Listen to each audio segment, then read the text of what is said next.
Anybody know about business, you don't keep that type of money in just regular account. So I had to wire the money from somewhere. Okay. So I wired the money to the account, and when I wired it to the account, I went straight to the bank. I go to the bank myself to make sure shit get done. Because the thing is that I can't make all the money unless somebody else do all the dictating and do all the controlling. Yeah. He don't need any money. He spends so much money. Yeah, but he don't need any. Floyd, are you sure? Yeah, Floyd good. I bet if he's planning for the future, you got to keep it coming in if you're going to keep spending the way he spends. Yeah, but I think he has a lot of other business interests that you are bankrupt. How do you respond to that? I don't think you have publicly responded. Well, everybody's entitled to their own opinion. I mean, if we call having 2 private jets, owning 100 buildings, being able to do what you want to do, if that's bankrupt, then I'm pretty sure everybody want to live like that. Floyd Mayweather, the man who flaunted billions, might have lost $1.1 billion. Is the empire really crumbling? Could the Money Mayweather legend be hiding the biggest financial disaster in boxing history? If this is what broke looks like, then let's be real, millions would switch lives with Floyd Mayweather in a heartbeat. And that's exactly why this story is blowing up across the internet. Because this isn't just another celebrity rumor. This isn't just another fighter getting clowned online. This is Floyd Mayweather, the man who built his whole image on winning, cash, luxury, and total control. For years, he didn't just prove he was rich, he made money look like a superpower. So the second people started seriously questioning if Floyd had lost a massive part of his fortune, everything changed. People froze. The scrolling stopped. This insider article that ran. Yes. We debunked this reporting, but the gist of it was that Dan Geiger, the BI reporter, said that you didn't do the $400 million Black Spruce deal. And you sued BI and Geiger for defamation recently. You said that Geiger harassed you and your family through hundreds of phone calls, and you also said his reporting was racially biased.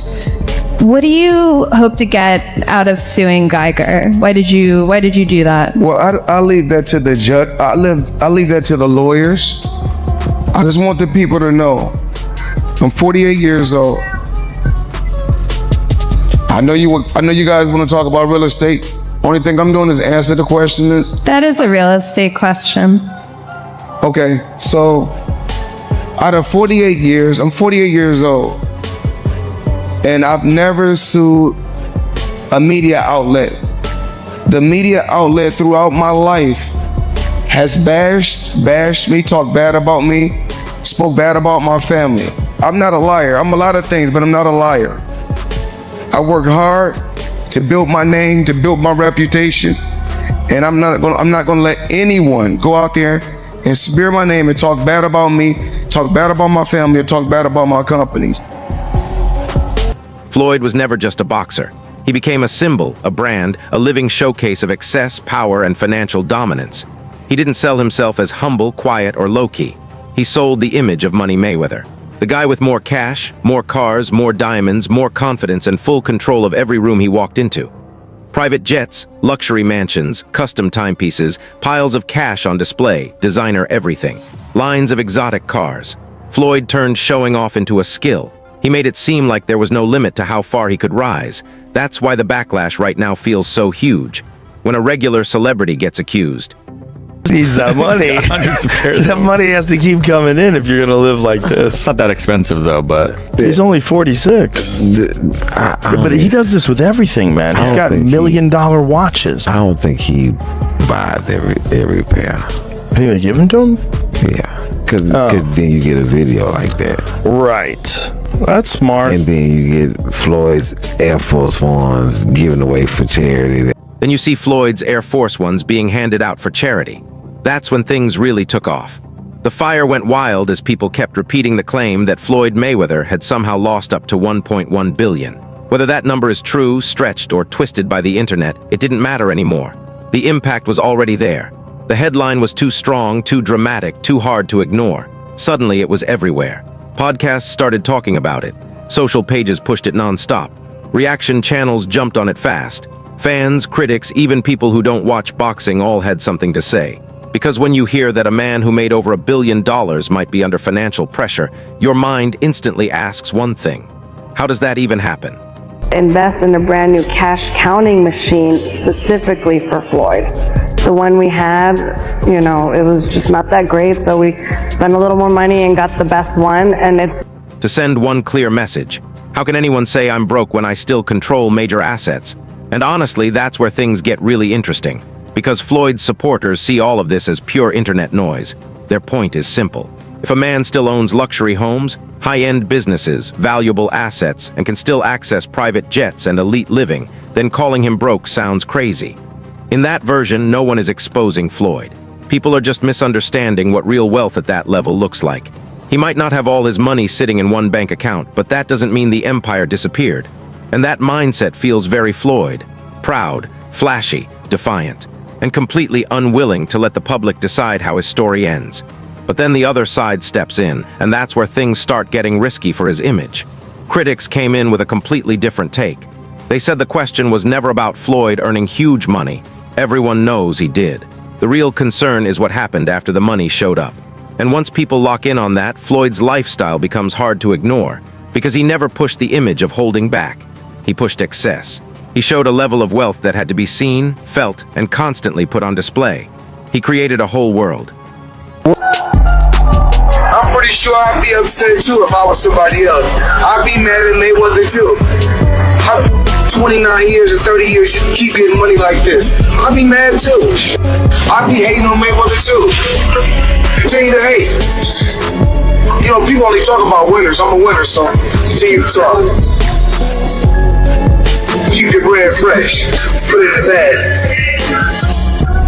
Call me the bread man. Tip money. Throw it in the answer.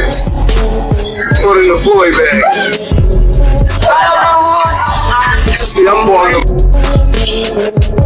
crocodile phones, Himalayan phones, crocodile bags. That's why a viral post on X took this story to another level. It didn't just claim Floyd lost money out of nowhere. It painted a full movie-like image of a man sinking under the weight of his own lifestyle. The post reportedly hit millions of views and spread fast because it stacked one shocking claim after another. It said Floyd supposedly never wore the same underwear twice, had someone clean his cars every single day, dropped around $12,000 a week at a Japanese steakhouse, and once tossed $50,000 into a pool for strippers just because he could. Whether any of that is fully true or not, the internet didn't care. The story was too crazy.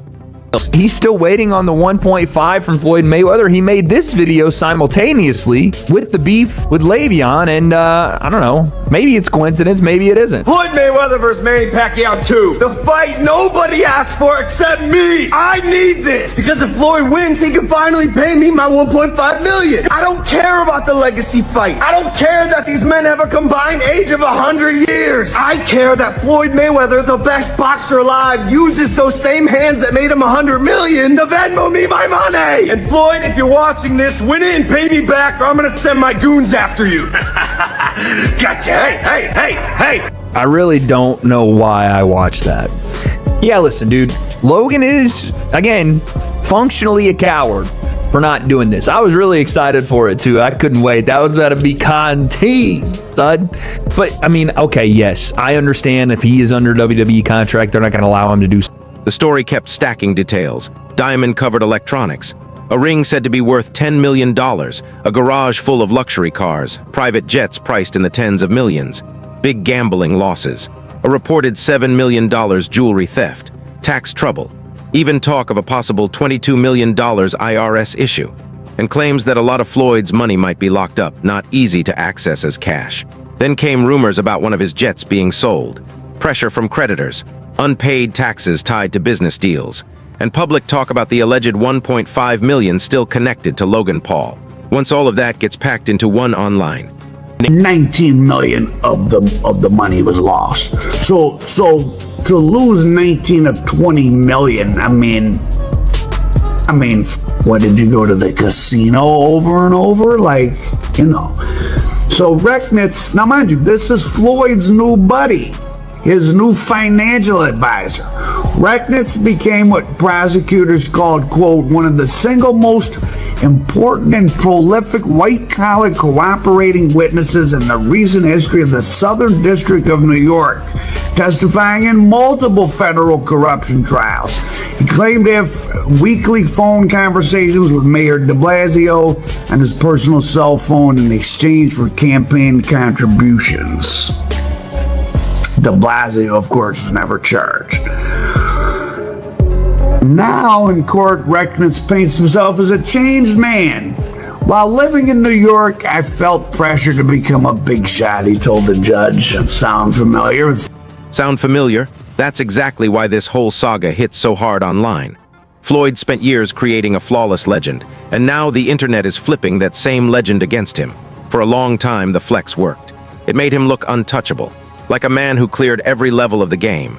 The ring, the business, the fame, the money, the lifestyle. He didn't just want people to believe he was successful. He wanted them to feel it, to be overwhelmed by it. He turned luxury into armor.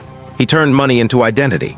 So now when words like debt, taxes, lawsuits, or unpaid bills get linked to his name, it hits different. It cracks the illusion in a way it never would for most other athletes. 5 months in prison, 5 months house arrest, but he's yet to serve any time. He got sentenced to 10 months in 2019. Five months in prison, 5 months and house arrest, but he's yet to serve any time. His sentencing has been repeatedly delayed and reassigned to different judges. But he remains free nearly 9 years after pleading guilty. So he's been out of jail for 9 years. The guy hasn't even done his 5 months. So he's got his hand in the corruption cookie jar still, it seems like. After the scandal, he moved back to LA, where he's from, and became a jeweler. He launched Jadel Jewelry and Diamonds, leveraging connections to celebrities like Kim Kardashian, Shaq. And what makes this story even deeper is that some people think it's not just about spending. From that angle, Floyd's pressure could also come from complex business deals, risky management choices, legal battles, bad advice, and money that may not have reached him the way people believed. In simple terms, the issue might not only be what Floyd spent. It could be how everything around his business was set up. And that changes everything. It moves the story from a rich man who spent too much to something far more serious. A superstar trying to figure out where the money went, who really controlled it, and whether the empire he trusted was ever as strong as it looked from the outside. Like you said, he was Mayweather, Money Mayweather, and now he's suing because he went through his money, he blew his money, whatever. Look, I don't know what the truth is fully in there. I know Steven Espinoza was named. He ran Showtime at the time. He was named him. I never was a fan of Espinoza. Again, I'm not afraid to say and not mince my words when I feel a certain way. And I've taken arrows for it, and of course I've also taken some praise for it. That people say, "Hey, Teddy's going to say what he feels." I was never a fan of him. I never thought he was a man that kept his word. I never thought he really did a great job over at Showtime. I mean, they put some good fights on because the fights were available, because the landscape. That angle gets even more compelling when Floyd's lawsuits and public disputes come into play. Once legal battles appear, this stops feeling like simple gossip. Suddenly, it looks like a man fighting to regain control. Some experts say these cases hint that Floyd might be trying to recover money he believes never reached him, or challenged deals and partnerships that went wrong behind the scenes. If that's true, then every lawsuit, every argument, every public clash isn't just about cash. It's about defending the Money Mayweather legacy itself. It turns into a battle over image, ownership, and whether Floyd is trying to protect more than money, whether he's fighting to preserve the story of who he's always claimed to be. 6-fight, $250 million contract, but what was unheard of about it, Mayweather got to pick his own opponents and still get paid. Mayweather, the persona he cultivated, whether you like it or not, has sold tickets He was a big draw. He was the top earning athlete 2012 to 2014. Mayweather did his thing for sure.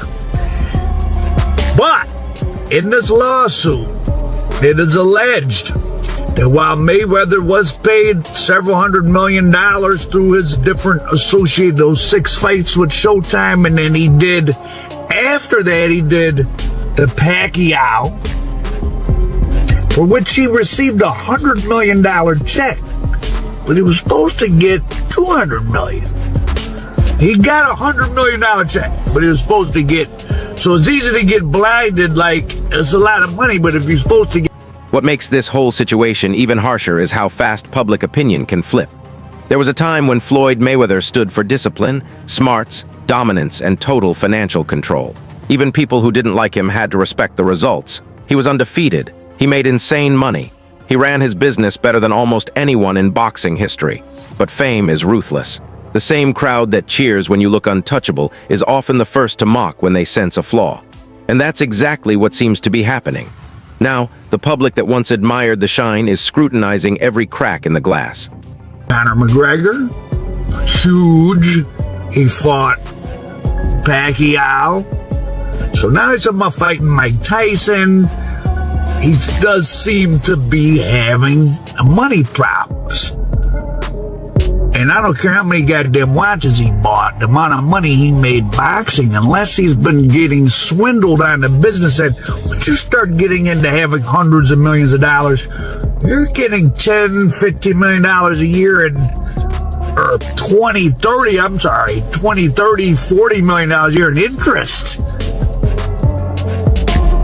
Right? If you're just in the stock market is like doubled in the last 4 years, right? I mean,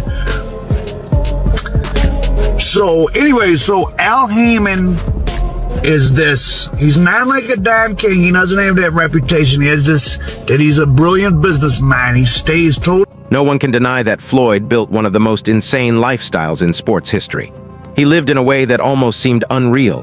Rows of luxury cars like trophies, private jets that made first class look cheap, expensive homes, custom jewelry, massive restaurant bills, huge gambling wagers, non-stop spending, non-stop showing off, and a constant need to make sure everyone knew just how high he was living. That image made him famous far beyond boxing.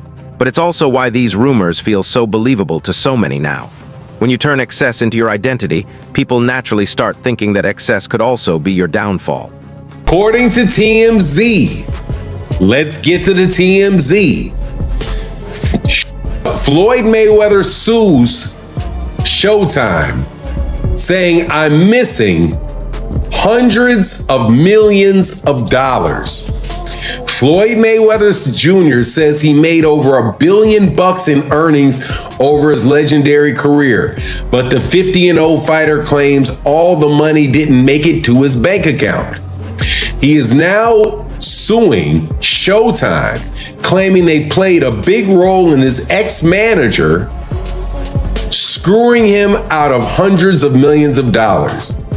In the lawsuit filed by Floyd in California and obtained by TMZ Sports, Mayweather says he's gunning to recover hundreds of millions of dollars in the misappropriated funds and damages resulting from long-running and elaborate financial. And what makes this story even deeper is that some people think it's not just about spending.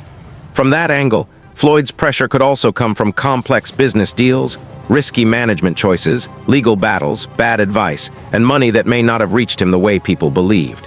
In simple terms, the issue might not only be what Floyd spent. It could be how everything around his business was set up.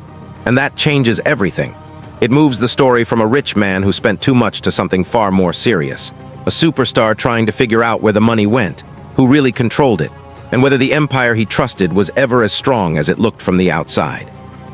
To see whether or not this is something that Floyd should have known about, or did know about, or maybe did not understand. Because it seems very, very funny that Floyd would not know that the money was getting paid to Al Heyman and not directly to him.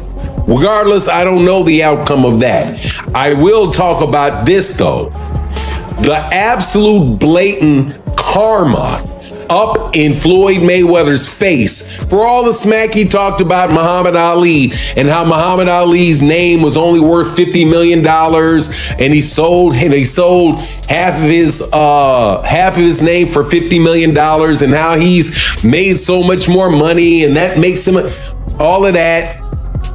Talked about how Muhammad Ali, I'm sure, or I don't know if he did, but I'd heard, talked about Floyd. Yeah, he did, because he talked about his money and how he had to sell his name because he... The story of Floyd Mayweather's finances isn't gripping because everyone knows the facts. It's gripping because of the contrast. The man who once seemed untouchable is now facing stories about tax pressure, lawsuits, business conflicts, unpaid bills, and public doubt over whether his money is really as solid as it looked. Some rumors might be blown out of proportion. Some numbers might be inflated for clicks. The internet might have stitched separate issues into one huge downfall narrative. But even if that's the case, the hit to perception is already real. This video is made for informational and educational purposes only, aimed at updating boxing fans.